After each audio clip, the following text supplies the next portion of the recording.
افغانستان کے لوگ سانپ ہیں، یہ جہاں کھاتے ہیں وہیں پہ پیشاب کرتے ہیں اور یہ ہمارے سب سے بڑے دشمن ہیں، اور یہ وقت نے ثابت کر دیا کہ دشمنوں نے کھل کر دشمنی کا مظاہرہ کیا۔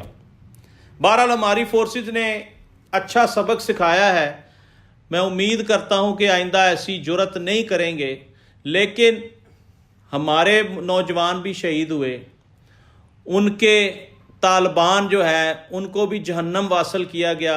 ناظرین، یہاں ایک بات کرنا بڑی ضروری ہے، یہ ہمارے ہی تراشے ہوئے بت ہیں۔ چاہے افغانستان کی کرکٹ ٹیم ہو، ہم نے ان کو کرکٹ سکھائی، ہمارے ہی یہ اسٹیڈیمز میں آ کے ٹریننگز لیتے رہے، آج وہ ہی ہمیں گالیاں نکال رہے ہیں، ہم سے ہاتھ نہ ملانے کی باتیں کر رہے ہیں، ہمارے ساتھ انٹرنیشنل لیول پہ میچ نہ کھیلنے کی باتیں کر رہے ہیں۔ آپ کی اوقات کیا ہے؟ آپ کو تو بیٹ پکڑنا نہیں آتا تھا، ہم نے سکھایا، ہم نے آپ کو ٹیم بنایا، ہمارے لوگوں نے جا کے کوچنگ کی، تب جا کے آپ کو دنیا نے پہچانا کہ افغانستان کی بھی کوئی کرکٹ ٹیم ہے۔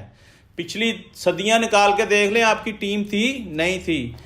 اسی طرح طالبان آج جو افغانستان میں حکومت کر رہے ہیں، یہ پاکستان کے مدرسوں سے پلے ہوئے لوگ ہیں، ہمارے مدرسوں میں ان کو دینی تعلیم دی گئی، ہمارے ہی لوگوں نے، ہماری ہی فورسز نے ان کو ٹریننگ دی، ان کو اس قابل بنایا کہ یہ بندوق چلا سکیں۔